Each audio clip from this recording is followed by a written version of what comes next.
Merci à nos musiciens.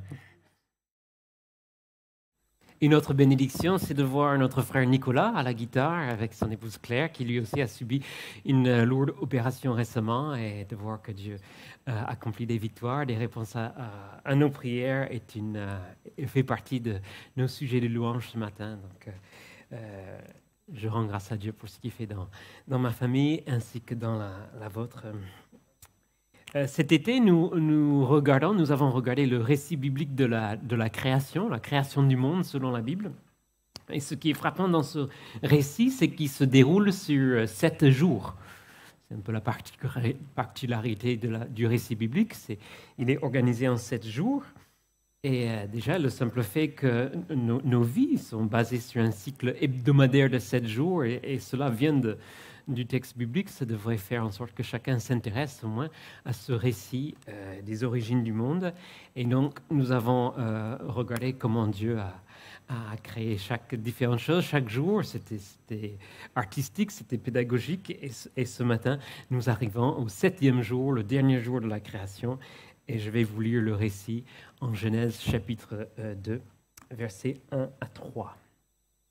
Donc le 7e jour se trouve dans Genèse chapitre 2, première page de la Bible, ou deuxième. Et vous trouvez ces 3 versets au début du chapitre 2, que je vais vous lire à présent. Ainsi furent achevés les cieux et la terre et toute leur armée.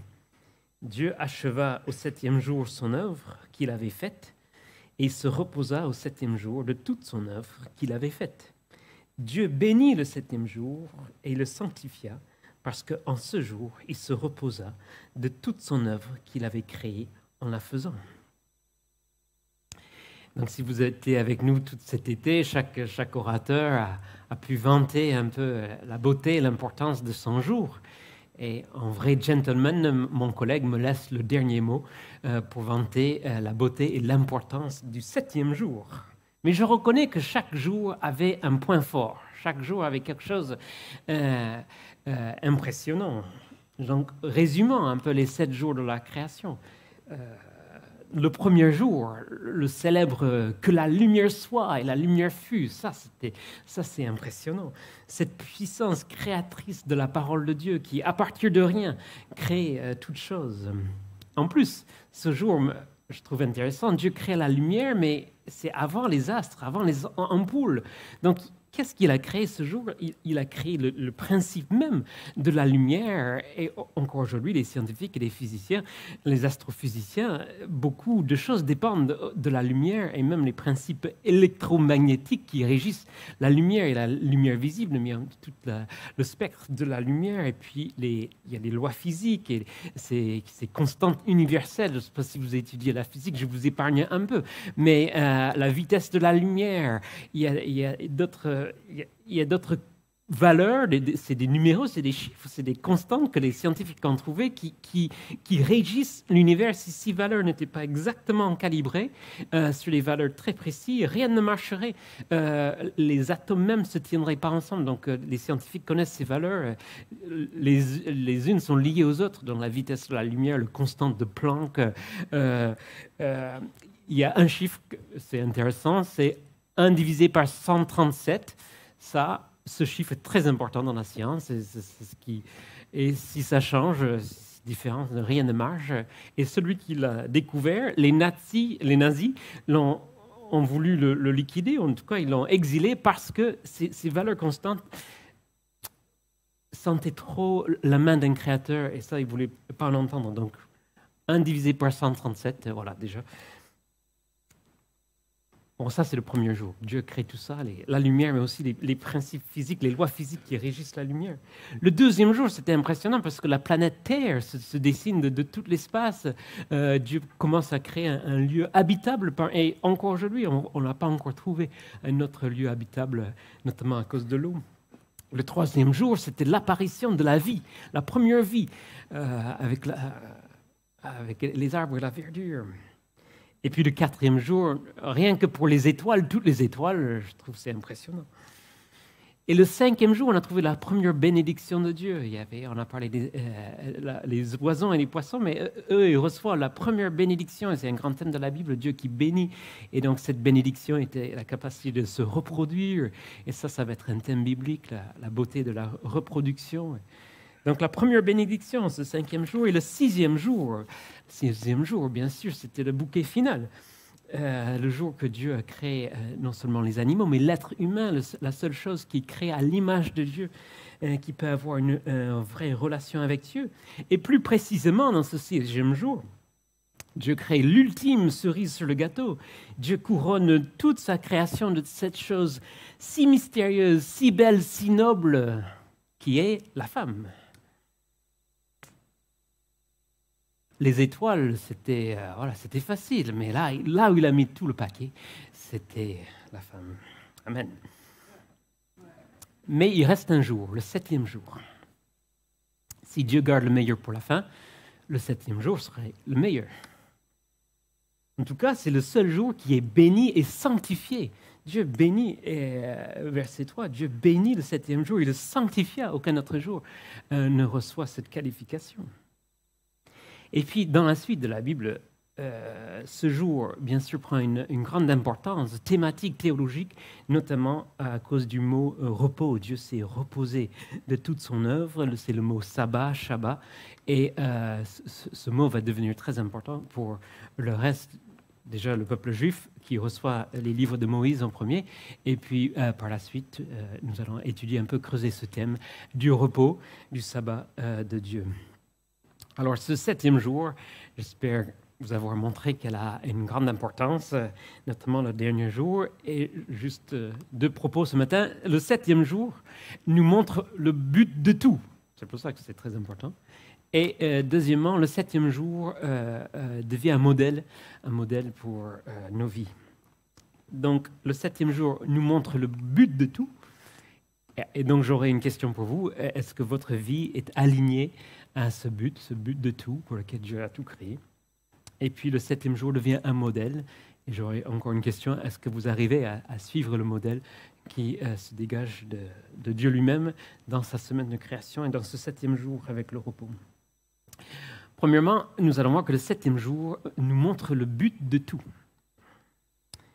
Vous voyez, dans ces trois versets, le texte met l'accent sur Dieu qui achève son œuvre. Dans chaque verset, quasiment de ainsi furent achevés les cieux. Verset 2, Dieu acheva au septième jour toute son œuvre. Verset 3, parce qu'en ce jour, il se reposa de toute son œuvre qu'il avait créée en la faisant. Donc cette notion d'achèvement, il termine, il finit. Mais pour dire qu'une œuvre est achevée, il faut connaître le but. Comment un luthier sait que cette chose qu'il construit, que nous appelons violon, comment un luthier sait que le violon est achevé? Ben c'est quand il le joue. Et là, on découvre le but et c'est achevé quand c'est jouable. Comment un constructeur de maison sait que la maison qu'il construit est achevée? Ben quand c'est habitable et quelqu'un habite dedans. Si vous faites une terrasse, peut-être c'est ça que vous avez fait pendant vos vacances, pendant la canicule. Bonjour, mais si vous faites une terrasse, bétonnière, sac de ciment, brouette, quel est le but? Bien sûr, on peut s'émerveiller de comment la bétonnière tourne, et c'est intéressant de voir que ça tourne. La brouette, ça nous aide à porter des choses, on peut étudier. Mais quel est le but? En fait, le but, ce n'est pas la bétonnière, ce n'est pas la brouette. Le but, c'est le petit Ricard avec les amis sur la terrasse. Le petit coca sur la terrasse avec les amis. C'est ça le but. On sait que l'œuvre est achevée et à ce moment, vous prenez l'apéro avec les amis. C'est pour ça que vous avez fait une terrasse. Pas juste pour célébrer le mouvement circulaire de la bétonnière. Ou lorsqu'on part faire une randonnée en montagne pour atteindre un pic. C'est quoi le but? C'est joli à la montée, on est d'accord. On se fatigue à la montée, ça fait du bien à la santé et le sport. Mais la raison qu'on fait un pic, qu'on va dans les Pyrénées pour un sommet, c'est pour atteindre le sommet, c'est pour la belle vue. Et là, on atteint le but, la raison pour laquelle on est parti faire la randonnée. Et c'est encore mieux quand on est ensemble avec d'autres pour jouir de la vue et de tous ces sommets. Eh bien, le 7e jour, c'est le sommet. Le 7e jour nous montre un peu pourquoi Dieu a fait finalement tout ce monde. Le théologien Henri Blocher le dit de cette manière, je trouve intéressant. Le récit de la création a 2 cimes, l'homme et le sabbat. La création de l'homme couronne l'œuvre, mais le sabbat en est le but. Ce jour de repos en est le but. Vous voyez, Dieu a travaillé toute la semaine et ensuite il s'est reposé. Littéralement, le mot, ça veut dire il a arrêté, il a cessé son activité. Vous avez compris que Dieu s'est reposé, non pas parce qu'il était fatigué, le Dieu Tout-Puissant ne se fatigue pas, mais il a tout arrêté parce qu'il a atteint tout était parfait, il n'y avait rien à rajouter, tout est à sa place, et il peut dire là, j'arrive au but pour lequel j'ai créé toutes choses, y compris les êtres humains. Et maintenant, je vous invite à imaginer le déroulé, l'agenda de ce 7e jour. Qu'est-ce qu'ils ont fait? Qu'est-ce que tout ce nouveau monde a fait ensemble? Parce qu'il y avait Dieu ce jour-là, oui, mais il y avait aussi sa création, notamment l'être humain. Et quand il dit que Dieu s'est reposé, on est d'accord qu'il n'a pas juste fait une grande sieste toute la journée. Dieu ne dort pas, il ne sommeille pas. Donc Dieu est là, il est reposé, mais il est aussi disponible pour sa création. Et on a Adam et Ève, là aussi, qui est nouvellement créés, entourés de cette création toute neuve, toute parfaite. Et c'est cet état reposé, magnifique, qu'il faut imaginer le 7e jour. En fait, c'est des 3 meilleurs amis au monde, Adam, Ève et Dieu, au bord de la rivière, avec un repas délicieux, à parcourir ensemble le plus beau des jardins, dans un monde de lumière et de communion. C'est ça le 7e jour qu'on peut se représenter, n'est-ce pas? Et donc, comme dit un commentaire très fort, le 7e jour montre que le but de la création est le repos dans la communion avec Dieu. Le but de la création, c'est le repos avec Dieu, dans la communion avec Dieu. Donc Dieu est là, reposé, disponible, mais il y a aussi tout le reste qui est là aussi avec lui. D'ailleurs, l'autre endroit dans les livres de Moïse où l'idée d'achever l'œuvre revient souvent, une œuvre achevée, ils ont achevé l'œuvre, c'est quand ils ont achevé de construire ce qu'on appelle le tabernacle, cette tente dans le désert qui était en fait une maison de Dieu avec son peuple. Et cette maison d'ailleurs qui est rappelée par pas mal de symboles et de descriptions, cette maison qui est rappelée le jardin d'Éden que l'homme avait perdu, cette maison rappelait la création du cosmos en 7 jours. Et cette maison qui montrait le désir de Dieu d'habiter avec son peuple. Et donc quand ils ont achevé cette œuvre, là aussi Dieu est venu habiter avec son peuple. Là aussi ça rappelle le but de tout, c'est qu'on vit avec Dieu dans la paix, dans la lumière, dans le repos. Et maintenant je peux vous poser la question, votre vie est-elle alignée avec ce but de la création, ce but de tout, de trouver cette plénitude, ce repos en Dieu et dans une communion avec lui? Et c'est là où le récit biblique va plus loin que la science. J'aime bien la science, j'en ai cité les valeurs physiques comme la vitesse de la lumière, le constante de Planck, tout ça, c'est intéressant d'étudier ces choses. Mais le récit biblique peut nous dire plus qu'en dit la science. La science peut décrire le monde, mais le récit biblique peut nous donner le but. Et c'est ça qu'il nous faut pour donner un sens à nos vies. La science, par exemple, ce piano que je joue parfois, que Jean-Philippe a joué ce matin, ce piano, la science peut dire que ce piano est fait de telle matière, ou que telle note, le do du milieu, émet un son, telle fréquence, 261 Hz, 63. La science peut vous dire ça. Mais il faut plus que la science pour dire quel est le but de ce piano. Eh bien, le but de ce piano, c'est pour accompagner les chants qui louent Dieu à l'EBTM. C'est son but.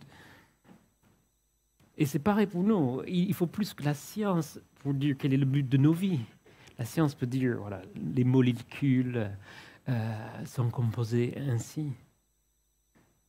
Et quel est le but? Et là, le septième jour déjà indique le but. Il faut tout le reste de la Bible pour bien le creuser, bien le découvrir, mais le septième jour nous l'indique déjà.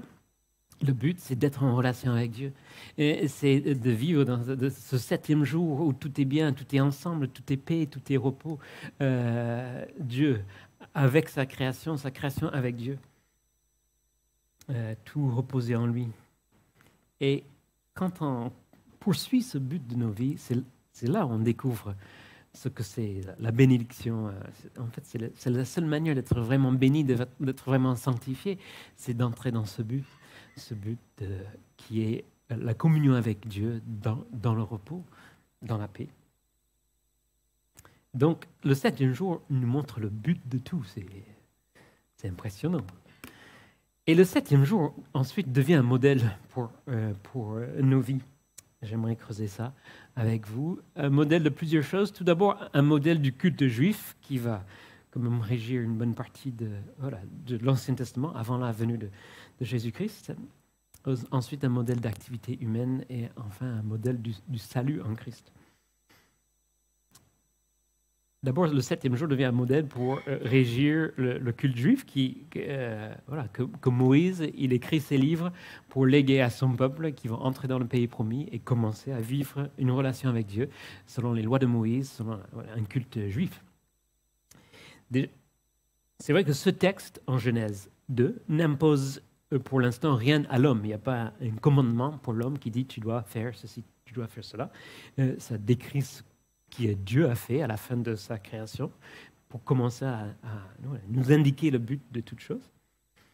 Le sabbat juif, avec pas mal de règles, de prescriptions, c'est plus tard, c'est plus tard avec Moïse. Mais la loi de Moïse va beaucoup s'appuyer sur ce jour, même sur ce récit de la création, pour mettre en place le sabbat. Et il faut savoir que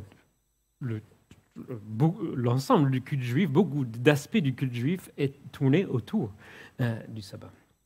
C'est le quatrième des fameux 10 commandements de souvenir du jour du sabbat. Et puis, cette semaine de création devient un modèle donc, pour le septième jour, que les Juifs où ils devaient cesser de travailler. Mais aussi, il y avait d'autres fêtes juives, notamment le septième mois. C'était un sabbat, ce jour des expiations. Et puis, la septième année, il y avait une année sabbatique, il fallait reposer les terres. Et puis, il y avait même cette fois, septième année, l'année jubilée. C'était un sabbat, un grand sabbat tous les 50 ans. Donc, chaque semaine, le septième jour, septième mois, septième année, et cette fois, septième année, c'était inculqué dans le culte juif. Chaque fois pour les ramener à Dieu, pour les, en quelque sorte, ramener à Éden, à l'état d'une relation parfaite avec Dieu, pour souvenir que voilà, nous l'avons perdu par le péché, mais nous aspirons à revenir. C'est ce rappel constant que vous devez revenir au but premier de la vie, qui est de trouver la paix et le repos en Dieu. Je ne vais pas m'attarder plus que sur le culte juif. Nous ne sommes plus soumis à la loi de Moïse, aux prescriptions juives. Ces choses pointaient vers une réalité plus grande qui était en Christ. Et donc, les chrétiens ne sont pas régis par les lois du sabbat. Mais déjà, ce texte commence à donner une théologie du sabbat. Et c'est pour ça que Moïse va aussi agencer le récit de la création de cette manière pour aider les Juifs plus tard à comprendre les commandements que Dieu leur donne. Mais plus pratique pour nous, peut-être, c'est de le voir comme aussi une activité, un modèle d'activité humaine. Vous vous souvenez, le 6e jour, donc là on est 7e jour, mais le 6e jour, nous avons appris que l'homme a été créé à l'image de Dieu. Et Vincent a creusé un peu ça. Et qu'est-ce que c'est d'être fait à l'image de Dieu? Et cela signifie, je pense, beaucoup de choses. Il y a une richesse biblique dans cette vérité que l'être humain est créé à l'image de Dieu. Ça lui donne une dignité, ça lui donne une valeur, ça lui donne une importance comme rien d'autre monde. Donc cela signifie beaucoup de choses. Mais dans la semaine de création, justement, nous avons une des premières choses que l'homme va imager, que l'homme va imiter chez Dieu, c'est dans cette manière d'avoir une activité suivie par du repos. Dans nos activités professionnelles, vocationnelles, entre autres, nous vivons déjà à l'image de Dieu, c'est-à-dire Dieu nous a créés à son image, Dieu était créateur, Dieu était artiste, Dieu était travailleur cette première semaine. Donc nous aussi, à l'image de Dieu, nous sommes des travailleurs, nous sommes des créateurs de solutions, nous sommes appelés à agencer ce monde pour le rendre meilleur, nous sommes appelés à produire de la beauté, de l'utilité, nous sommes appelés à mettre de l'ordre dans ce qui est désordre. Tout ça, c'est ce que nous faisons une grande partie de notre vie et qui nous donne aussi une certaine satisfaction. Et voilà, vous allez passer la plupart de vos heures réveillés dans une activité productive. Et là, où en tout cas souvent vous trouvez plaisir dans votre travail, c'est quand vous imitez Dieu, qui est créateur de solutions, qui met de la beauté, qui met de la créativité dans ce qu'il fait. Donc déjà, nous vivons à son image lorsque nous travaillons, et lorsque nous produisons, et lorsque nous agissons, et lorsque nous sommes artistes. Mais aussi, à son image, nous nous reposons, nous avons des temps de repos. On passe, et ces temps de pause, on les met à profit lorsqu'on passe du temps avec Dieu, lorsqu'on se souvient qu'il est notre Créateur, lorsqu'on le remercie pour ce qu'il a fait dans nos vies. Donc ça montre, cette semaine aussi nous donne un modèle d'activité humaine et nous montre que le travail est bien, un travail noble, mais le travail n'est pas la valeur ultime de l'homme. Le travail n'est pas notre identité ultime, puisque le 7e jour, on se repose, on est en Dieu, on pense à lui. On arrête le travail, en quelque sorte, pour rappeler qu'encore plus important que le travail, c'est Dieu et sa place dans notre vie. Et ça, c'est intéressant, parce que vous savez, Karl Marx et le marxisme dit la grande devise, c'était le travail, c'est l'essence de l'homme. C'est le travail qui explique tout. Le travail est l'essence de l'homme, disait Karl Marx. Et le récit biblique nous corrige ça, disant non, ce n'est pas le travail qui est l'essence de l'homme. Nous avons déjà dit, l'essence de l'homme, c'est de vivre en relation avec Dieu, de se reposer en Dieu. C'est ça l'essence de l'homme. Et donc, ça vous aide dans le quotidien à équilibrer. Est-ce que je vis uniquement pour le travail? Est-ce que le travail est ce qui me donne toute ma valeur? Eh bien, il a pris trop de place. Ou, inversement, si on néglige le travail, on maîtrise le travail, la paresse s'installe, là, on revient et on dit non, Dieu, et c'est quelque chose, une activité noble pendant une bonne partie de la semaine. Je vous cite encore Henri Blocher, le 7e jour relativise les œuvres de l'homme, le contenu des 6 jours ouvrables, il protège l'homme de l'absorption par la tâche d'assujettir la terre. Il signale à l'homme qu'il n'accomplira pas son humanité dans la relation au monde, mais quand on lèvera les yeux en haut. C'est beau ça. De ce 7e jour relativise les œuvres de l'homme. Il protège l'homme d'être trop absorbé par cette tâche d'assujettir la terre. Il nous rappelle que voilà, la relation la plus importante, c'est celle avec Dieu. Et puis ces temps de repos, comme le peuple juif devait apprendre avec tous ces sabbats, ces temps de repos où on cesse certaines activités, c'est l'occasion de faire confiance à Dieu. Le peuple juif devait, un jour par semaine, arrêter de travailler. Une année, tous les 7 ans, il ne devait plus travailler la terre. Donc il y a une valeur agricole de laisser la terre en jachère. Mais au-delà de ça, c'était l'occasion de placer sa foi, sa confiance en Dieu qui allait pouvoir, même cette année où on ne pratiquait pas les récoltes, on pouvait croire que Dieu allait pourvoir à nos besoins et être fidèle à ses promesses. Donc, vivre le repos, pratiquer le repos, c'est de pouvoir dire, voilà, je ne suis pas, moi, le Dieu Tout-Puissant. C'est Dieu qui est le Dieu Tout-Puissant. Donc, je peux me reposer. Je peux faire un break, je peux faire une pause. Je n'ai pas besoin, parce que Dieu prend soin de moi. Je ne suis pas, moi, le maître de la moisson. Souvent, on se croit nous-mêmes le maître de la moisson, mais c'est Dieu, c'est Jésus qui est maître de la moisson. Et je dirais que ces principes-là, déjà, qui sont présents dans la première semaine de la création et qui sont renforcés par le culte des sabbats, ces principes-là nous aident à faire des choix dans notre vie, des choix très concrets, très pratiques. Quand il faut choisir un planning, quand il faut choisir un métier, quand il faut choisir des habitudes, quand il faut choisir un rythme de sommeil, quand il faut choisir à quelle heure on se couche samedi soir. Là, on se pose la question, qu'est-ce qui favorise quand même un temps avec Dieu? Qu'est-ce qui favorise une relation avec Dieu? Qu'est-ce qui favorise une vie d'église où je peux, comme disait Nicolas, des fois prendre un temps de pause dans mon activité normale, quotidienne, professionnelle, et le consacrer à rappeler que le but de la vie, c'est la communion avec Dieu ensemble avec d'autres personnes. Qu'est-ce qui favorise des temps de ressourcement spirituel?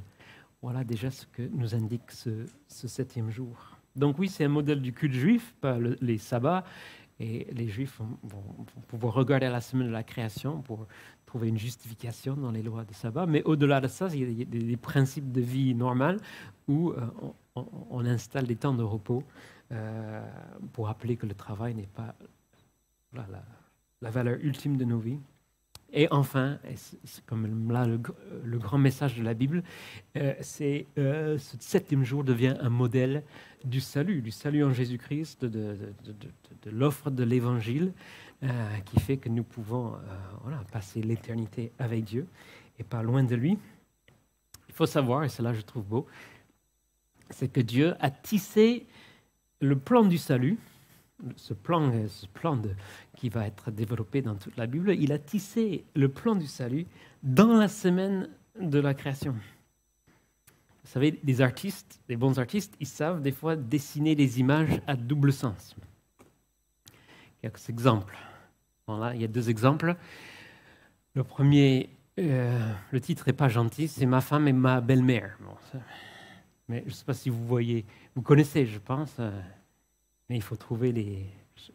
J'espère que vous voyez les 2 femmes dans cette ligne. Il y a une vieille femme et une jeune femme. Bon, je vous laisse chercher. Vous voyez la vieille femme, donc la vieille femme, le menton, la bouche, mais la jeune femme, elle regarde en arrière. Ça, c'est son collier, son oreille. Voilà. Intéressant. Ou celle-là est peut-être plus gentil. Hein. À la fois, c'est juste des fleurs, hein, mais... De loin, vous voyez bien que c'est le visage d'une femme. Encore un exemple. Peut-être il faut couper les lumières.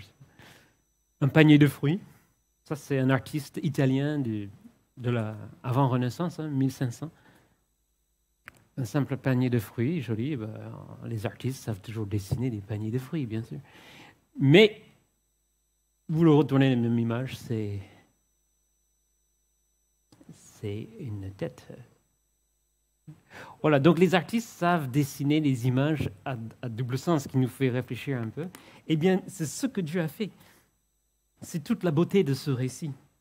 Non seulement il raconte la création, mais Dieu a fait d'une manière qui modèle son grand plan de salut en Christ, qui nous offre encore ce matin. Parce que, vous voyez, le premier chapitre de Genèse raconte comment Dieu a transformé le néant et le chaos dans quelque chose de béni et de sanctifié. On avait commencé quelque chose de vide et informe, premier verset de la Bible, et puis maintenant, Dieu bénit ce jour, il dit qu'il s'est béni, c'est sanctifié. Donc, il transforme quelque chose qui est du néant et du chaos en quelque chose de béni et de sanctifié. Et d'ailleurs, c'est ce qu'il va faire pour la première génération qui lit ces paroles, la génération de Moïse, qui vit l'Exode, qui quitte l'Égypte pour aller vers le pays promis. C'est ce qu'ils vont vivre. L'Égypte, c'est un peu chaotique et ils sont dans les ténèbres. Et puis Dieu les sort de là et les conduit vers un pays promis, un pays reposant, un pays de lumière. Et donc, déjà, cette première semaine, ils vont laisser les œuvres de l'esclavage en Égypte pour trouver le repos du pays promis. Mais la Bible dit que ça va plus loin que ça. Ce n'est pas juste le schéma aussi que le peuple juif va vivre à l'Exode. C'est ce que Dieu fait dans nos vies, c'est ce que Dieu nous offre encore ce matin. Il nous conduit du chaos, des vies un peu chaotiques, des vies fatiguées, vers quelque chose de béni, quelque chose de reposant. Mais ça passe, de notre côté, ça passe aussi par une cessation d'activité, d'œuvre. Ça passe par un arrêt d'œuvrer. Et le Nouveau Testament nous montre ça. Il y a un verset, il y a un chapitre dans le Nouveau Testament qui prend ce thème du repos et des œuvres et qui l'utilise pour expliquer la bonne nouvelle de Jésus-Christ. En Hébreux chapitre 4, l'auteur dit, oui, la Bible parle quelque part ainsi du 7e jour, où Dieu se reposa de toutes ses œuvres le 7e jour.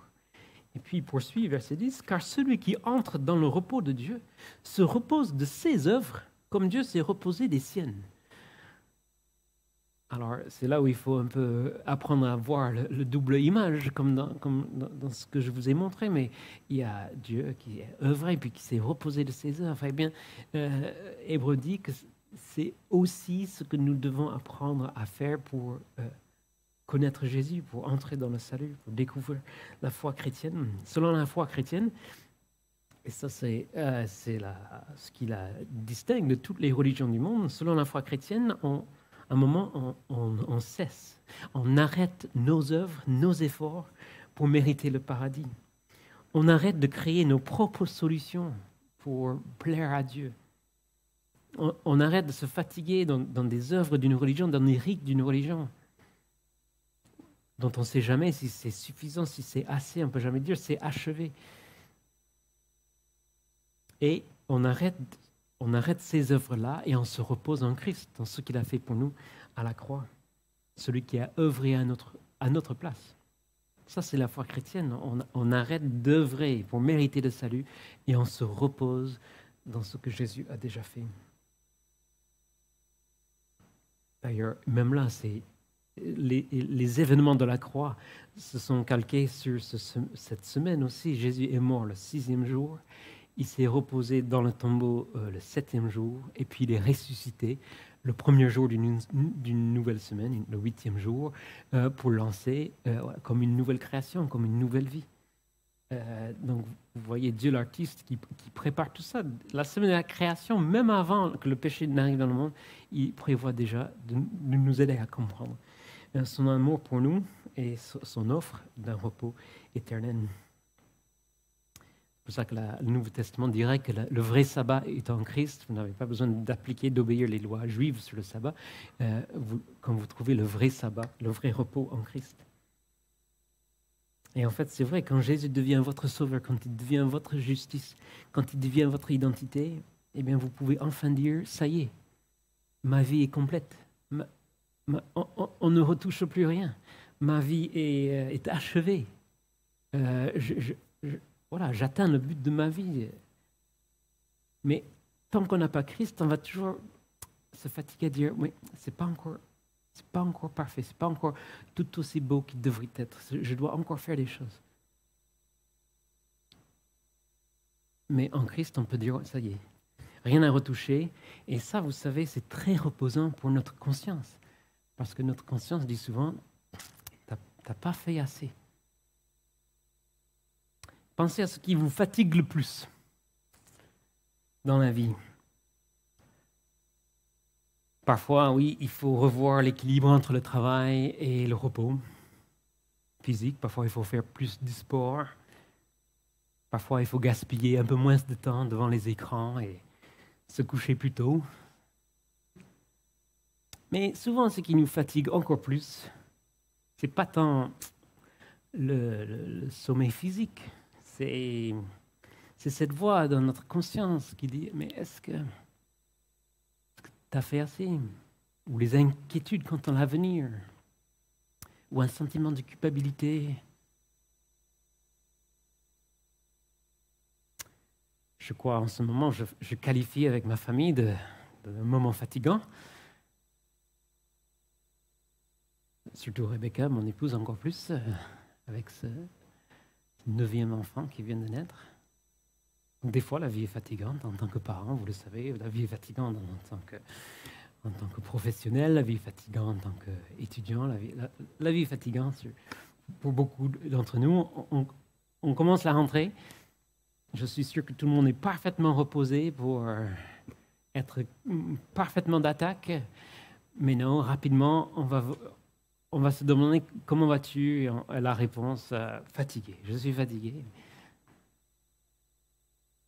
Mais je reconnais que même avec les enfants, avec une famille nombreuse, avec un accouchement, des fois ce qui fatigue le plus, c'est pas tant Le physique, voilà, c'est ces questions-là. Suis-je un assez bon père? Suis-je un assez bon mari? Suis-je un assez bon pasteur? Suis-je un assez bon...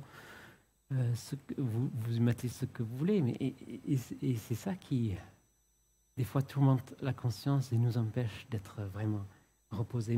Mais le message de la Bible qu'on voit déjà dans la première semaine de la création, c'est que Dieu offre ce repos. Il offre une perfection sur notre vie en Jésus-Christ, quelque chose de parfaitement achevé. Il le fait de vos vies en Christ et nous pouvons encore ce matin dire oui. Quel repos céleste, Jésus, d'être à toi. Mon fardeau n'est plus, mes péchés sont plus. Je suis reposé en Christ et je vais toucher pour l'éternité ce repos de Dieu, ce repos du 7e jour qui nous offre à nous tous ce matin. Que vous puissiez commencer cette rentrée fort de ce repos-là et après vous serez prêts à tout affronter. Prions pour terminer. Seigneur, nous te remercions de toi, l'artiste, le créateur, qui non seulement a créé un beau monde, mais tu l'as fait de manière parlante, de manière pédagogique.